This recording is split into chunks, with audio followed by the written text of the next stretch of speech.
evening. I'm Lisa Idris, and you're watching Consider This. This is the show where we want you to consider and then reconsider what you know of the news of the day. Given that Malaysia's subsidy bill has now ballooned to 77 billion ringgit, which is actually double the initial allocation of 31 ringgit, the government is now looking to replace blanket subsidies with a more targeted system. The mechanism for targeted subsidies is currently being tested. It is set to be trialled for about 6 months or so before its implementation. So now is the time to calibrate the design of this new targeted subsidy program. What should the strategy be to ensure that targeted subsidies are going to those who need it the most, yet at the same time ensuring that any inflationary pressures are mitigated? Joining us on the show, we have economist Dr. Nusari Ahmad Radi. He is joining us today. Dr. Nusari, thank you for being here on the show. Bank Negara. So Bank Negara has said that the transition to from blanket to targeted subsidies should only be carried out when the country is no longer facing high inflationary pressures. At the moment, we know that price controls and subsidies, that's what's keeping the inflation rate, the general inflation rate, low. So how do we think about this? What are your views on the trade-off between subsidies and inflation? Well, to be honest, I don't quite see that actually. I don't quite see the issue of timing of when to start doing this and the current inflation rate. I don't quite see that. I think what's more important is actually communications, what you are doing to actually communicate properly with the general public in terms of what this is and what it means and what it means to whom, who will benefit more and who will have to for whom the benefit will be taken away and those things. So inflation to me is not really an issue to be taken into consideration for the timing of the implementation. Communication is important. But if, let's say, if subsidies are removed, blanket subsidies are removed, and it's become more targeted subsidies, let's say oil, fuel prices, for instance, taken away from the peg of around 95, 2 ringgit and 5 cents, and maybe a targeted subsidy for only the B40, for instance, that could mean that there might be an impact on food prices, on other consumer prices. As we know, right now the consumer price index is being limited. The impact of any kind of increase in the CPI is limited by fixed fuel prices. Do you worry that if targeted subsidies are implemented, we might see a knock-on effect on the prices of other goods and services in the country, and therefore hitting the wallets of many Malaysians who don't fall in the category of B40? Yeah, so I mean that brings about a broader question. How do you go about doing the subsidy?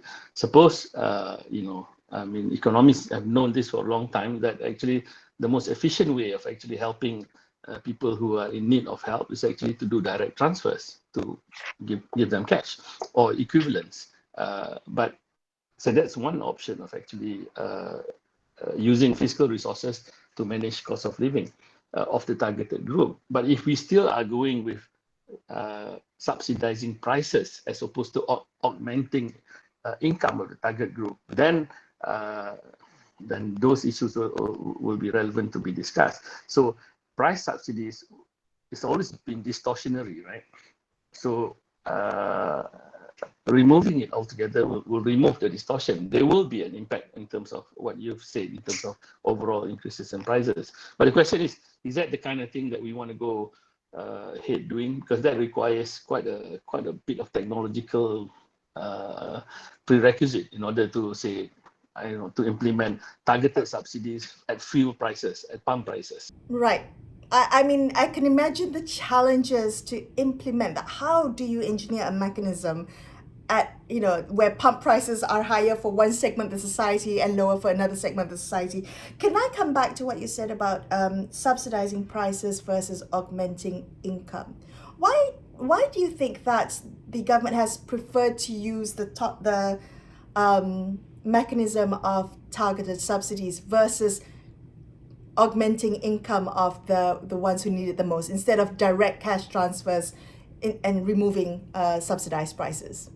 Well, because I think for two reasons. But I mean, everybody knows actually it's much more efficient. Actually, it costs a lot less to augment income to do transfers than actually to do a blanket subsidies. And the blanket subsidy benefit the non-target group more anyway. But politically, it's a difficult choice for most government, not just this government, to actually do direct transfers, because people say, why should you be giving direct transfers to people?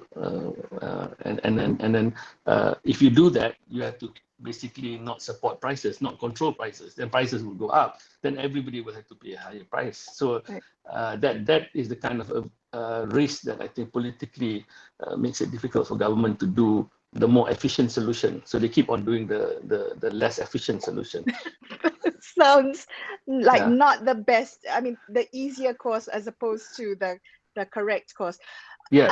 I understand reforms are unpopular, but if this is the choice taken by government to introduce targeted subsidies, the way it has to be introduced has to be well articulated. Coming back to what you said about communication is key, so that people understand what is it that government needs to keep in mind when articulating how and when to implement a targeted subsidy mechanism. I think the challenge in Malaysia is actually because of the rather low level of household income. Generally, our median household income is actually quite low. And people around, say, the middle 40% has been benefiting a lot from these price subsidies. If that were to be removed in any way or reduced, these are the group that's going to be politically, say, more volatile. See, I'm not belittling anything, but I think the lower 10, 20%, the real target group, they are not as potent as a political force than the middle, say, 40. The middle 40 would be the ones that I think if a targeted subsidy were to be done, they would have to pay a higher price.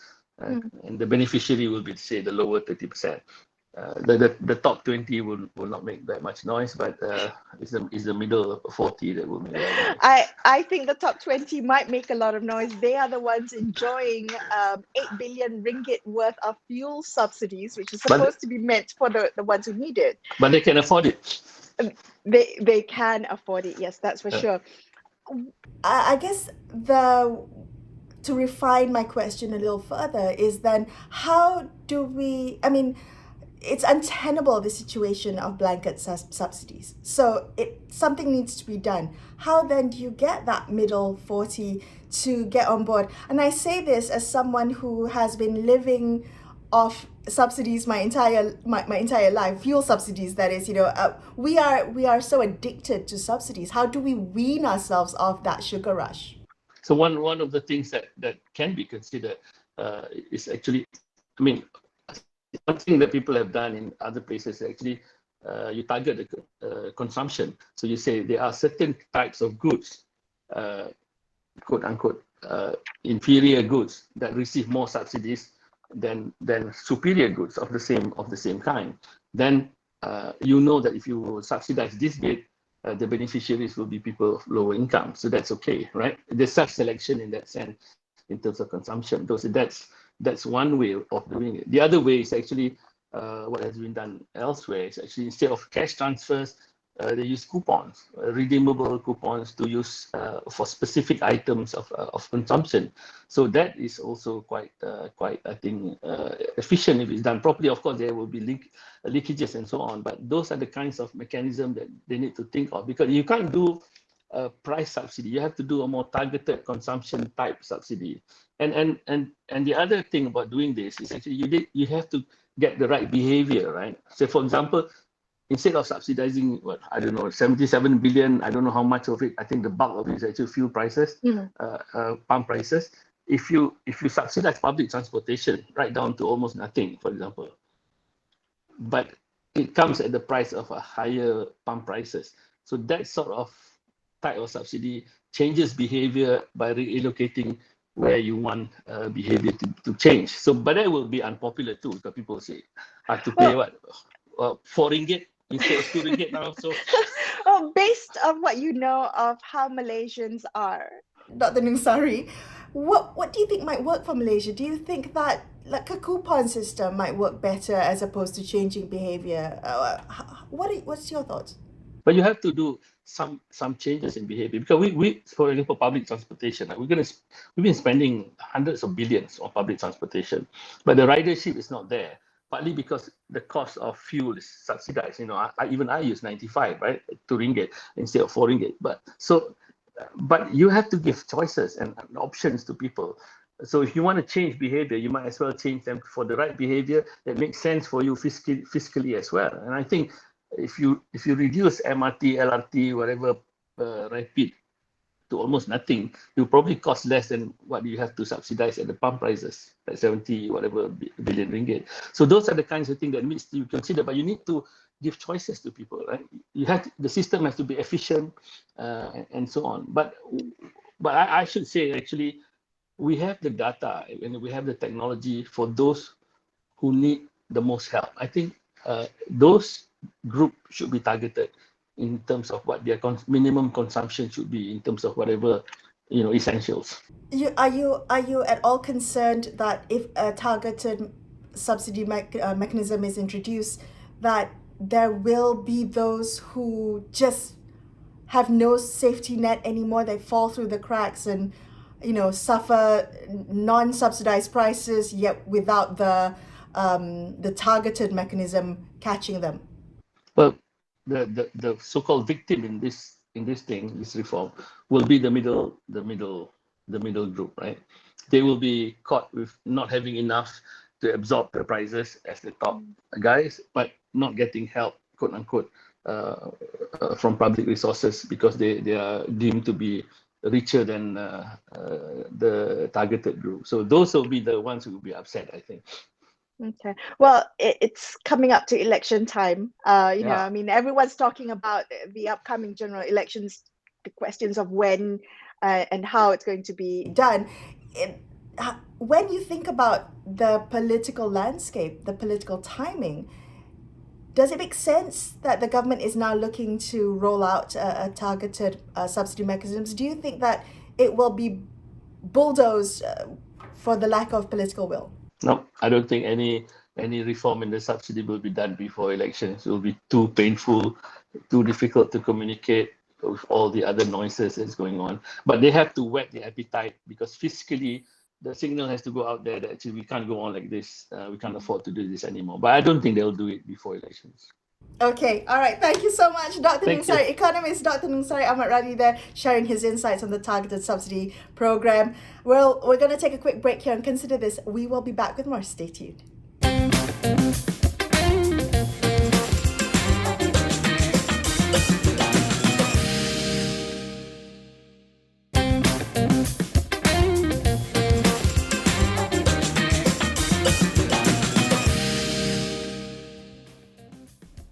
Hi, welcome back to Consider This. I'm Melissa Idris. Thanks so much for staying with the program.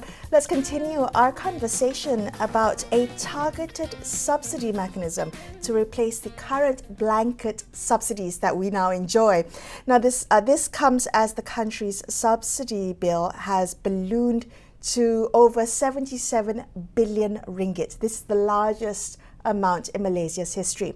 Joining me on the show now, we have Professor Dr. Jeffrey Williams. He's an economist and Provost for Research and Innovation at Malaysia University of Science and Technology. He's also a Senior Fellow at the Malaysian Institute for Economic Research. Jeffrey, thank you for joining me on the show. This matter of targeted subsidies has been raised several times before. Fuel, pump prices being one of the major focal points. But cutting petrol subsidies is probably one of the biggest challenges for this government, well, for any government really, in terms of implementation, but also the unpopularity of any such move among voters.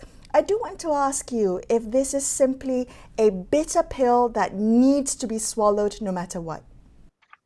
I think the answer is no. It's not. It's not as difficult as you think. Actually, the majority of the subsidies, you mentioned the total figure, 77.7 billion, might be a little bit more depending on variations in market prices. But actually, most of that is not the petrol subsidy. The petrol subsidy is a little bit less than 30 billion estimate.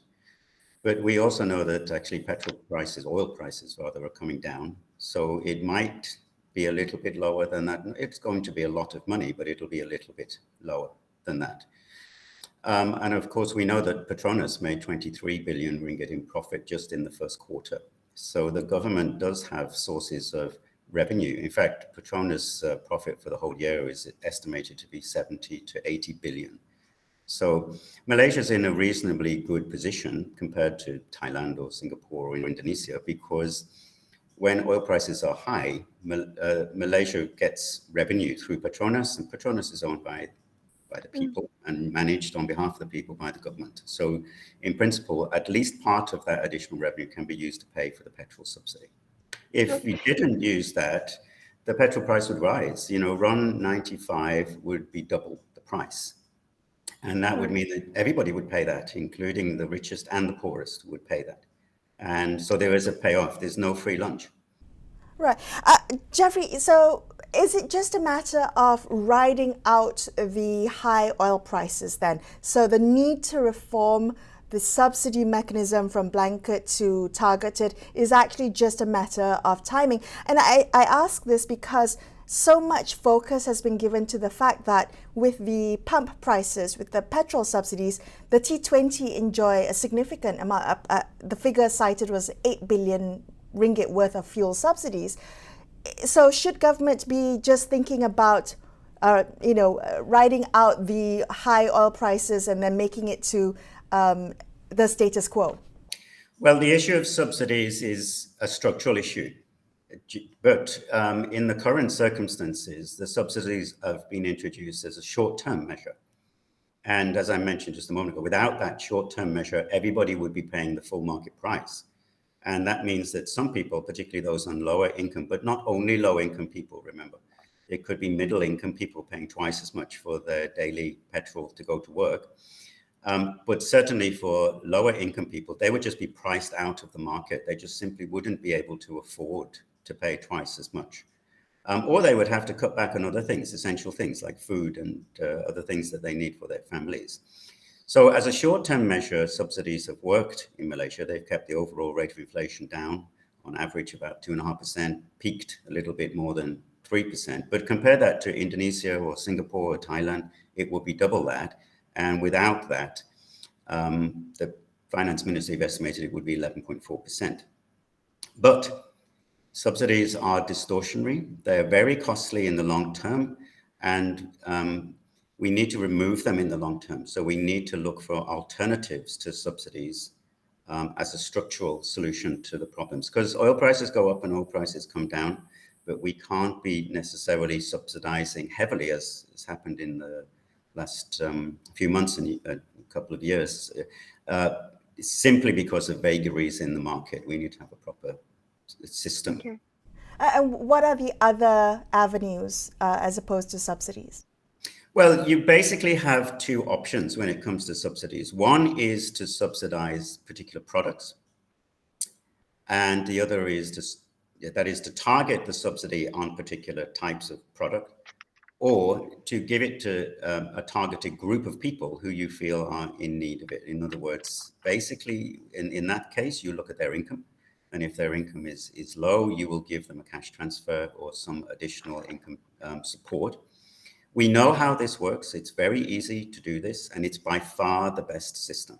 By far the best system is to introduce a system of universal tax credit, so that people below a particular income level would receive money.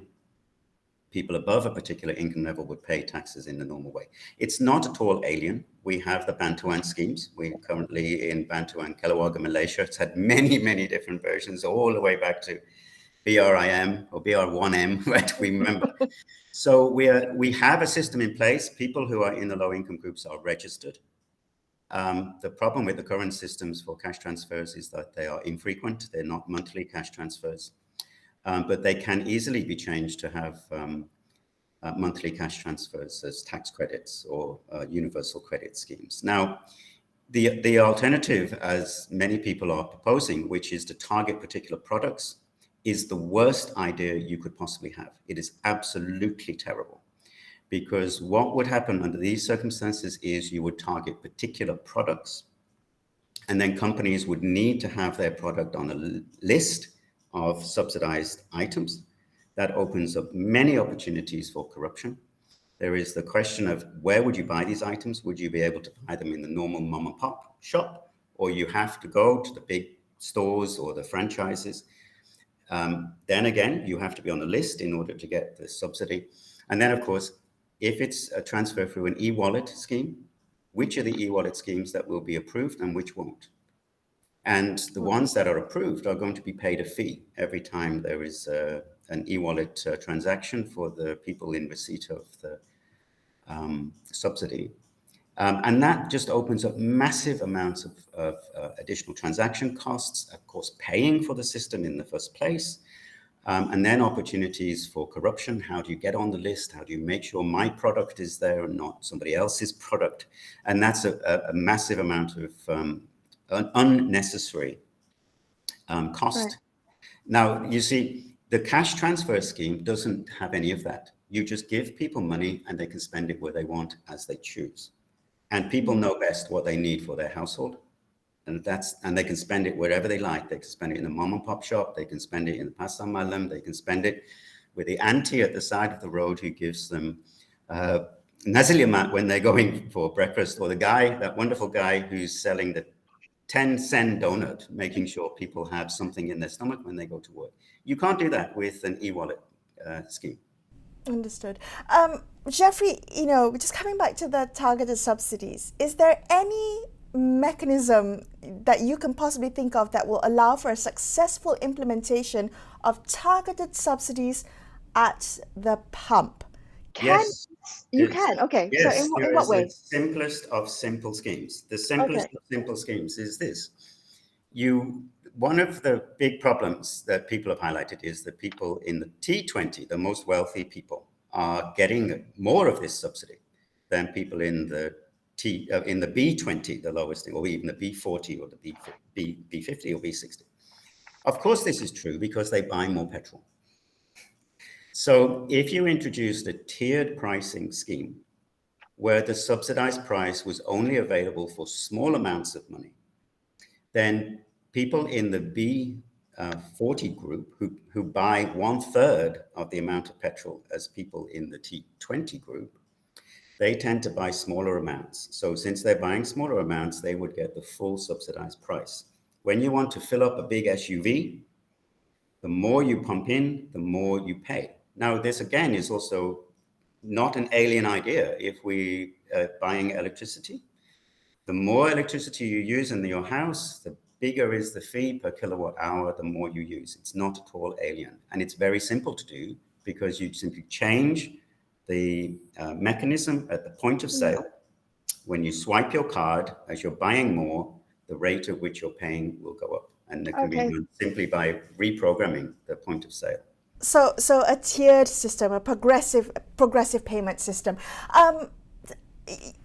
If I understand you correctly, there is nothing stopping Malaysia from implementing this. What is then, do you think, the biggest challenge? Is it timing? Is it political will? What do you think? Okay, I don't think it's political will, because how many times have we heard politicians, multiple politicians, from the Prime Minister, the Economics Minister, the Finance Minister, saying tiered subsidies is the way forward, we have to address it. So I think there is a political will there. There's definitely political will.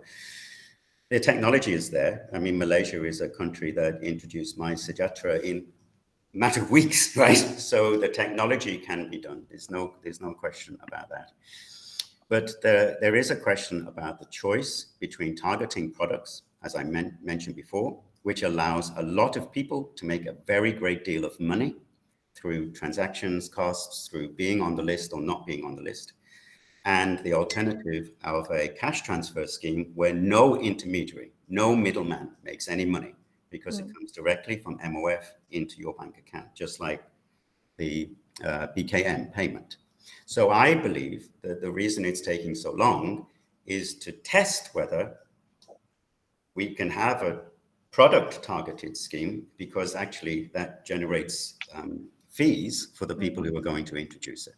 For the price, the tiered pricing in petrol, I don't think that would cost anything at all, because the petrol pumps are all highly automated now.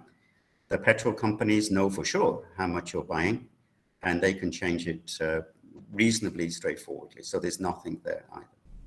All right. Thank you so much for your time, Professor Dr. Jeffrey Williams there from Malaysia University of Science and Technology. And that wraps up this episode of Consider This. I'm Melissa Idris, signing off for the evening. Thank you so much for watching, and good night.